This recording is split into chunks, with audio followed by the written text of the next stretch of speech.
Assalamualaikum warahmatullahi wabarakatuh. Bagaimana kabarnya hari ini? Semoga kita sehat selalu dan selalu dalam lindungan Allah Subhanahu wa taala. Jangan lupa tetap jaga kesehatan, jaga ibadah dan tetap semangat. Baiklah anak-anak, hari ini kita akan membahas mengenai materi proses penyusunan peraturan perundang-undangan.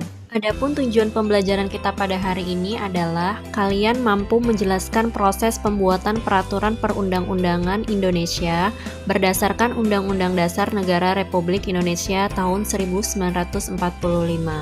Mari kita simak materi berikut ini. Undang-Undang Dasar Negara Republik Indonesia tahun 1945 merupakan hukum dasar dalam peraturan perundang-undangan. Sebagai hukum dasar, Undang-Undang Dasar mengikat setiap warga negara karena berisi peraturan yang harus ditaati. Selain sebagai hukum dasar, Undang-Undang Dasar juga berkedudukan sebagai hukum tertinggi. Dengan kata lain, setiap peraturan yang ada di bawahnya tidak boleh bertentangan dengan Undang-Undang Dasar. Secara historis, Undang-Undang Dasar Negara Republik Indonesia tahun 1945 disusun oleh Badan Penyelidik Usaha Persiapan Kemerdekaan Indonesia atau yang dikenal dengan BPUPKI dan ditetapkan oleh Panitia Persiapan Kemerdekaan Indonesia pada tanggal 18 Agustus 1945. Adapun saat ini, lembaga yang berwenang mengubah dan menetapkan Undang-Undang Dasar sesuai dengan pasal 3 ayat 1 adalah Majelis Permusyawaratan Rakyat atau yang dikenal dengan MPR.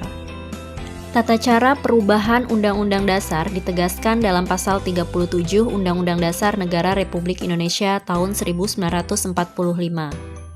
Adapun tata cara perubahan Undang-Undang Dasar adalah sebagai berikut. Yang pertama, usul perubahan diajukan oleh sekurang-kurangnya sepertiga dari jumlah anggota MPR.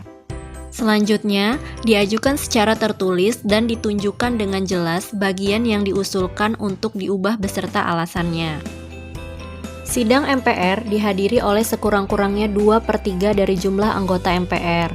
Selain itu, putusan dilakukan dengan persetujuan sekurang-kurangnya 50% plus 1 anggota dari seluruh anggota MPR. Khusus mengenai bentuk Negara Kesatuan Republik Indonesia tidak dapat dilakukan perubahan. Perlu kita pahami bahwa dalam perubahan Undang-Undang Dasar Negara Republik Indonesia terdapat beberapa kesepakatan. Yang pertama, tidak mengubah pembukaan Undang-Undang Dasar. Yang kedua, tetap mempertahankan NKRI. Yang ketiga, mempertegas sistem pemerintahan presidensial. Yang keempat, penjelasan Undang-Undang Dasar berisi atau memuat hal-hal yang bersifat normatif dan dimasukkan ke dalam pasal-pasal. Dan yang terakhir, melakukan perubahan dengan cara adendum, artinya menambah pasal perubahan tanpa menghilangkan pasal sebelumnya. Adapun tata urutan peraturan perundang-undangan yang kedua adalah ketetapan Majelis Permusyawaratan Rakyat. Ketetapan Majelis Permusyawaratan Rakyat adalah putusan majelis yang memiliki kekuatan hukum mengikat ke dalam dan keluar majelis. Mengikat ke dalam artinya ketetapan MPR tersebut berlaku untuk semua anggota MPR. Sedangkan mengikat keluar berarti setiap warga negara, lembaga masyarakat, dan lembaga negara terikat oleh ketetapan MPR tersebut. Selanjutnya, undang-undang dan peraturan pemerintah pengganti undang-undang. Undang-undang adalah peraturan perundang-undangan yang dibentuk oleh DPR dengan persetujuan bersama Presiden. Sedangkan peraturan pemerintah pengganti undang-undang adalah peraturan yang ditetapkan oleh Presiden dalam hal ihwal kegentingan yang memaksa. Undang-undang dan peraturan pemerintah pengganti undang-undang memiliki kedudukan yang sederajat, dan lembaga yang berwenang membuat undang-undang adalah DPR atau Dewan Perwakilan Rakyat. Berikut adalah proses pembentukan undang-undang. DPD mengajukan usul rancangan undang-undang kepada DPR secara tertulis. Yang kedua, DPR membahas rancangan undang-undang yang diusulkan oleh DPD melalui alat kelengkapan DPR. Yang ketiga, DPR mengajukan rancangan undang-undang secara tertulis kepada Presiden.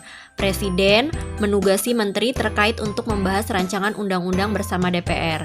Yang keempat, apabila disetujui bersama DPR dan Presiden, selanjutnya rancangan undang-undang disahkan oleh Presiden menjadi undang-undang. Sebaliknya, apabila Presiden tidak menyetujui undang-undang tersebut, maka rancangan undang-undang tersebut tidak boleh diajukan lagi dalam persidangan masa itu. Demikian ulasan dari Ibu, semoga bermanfaat dan Ibu akhiri. Wassalamualaikum warahmatullahi wabarakatuh.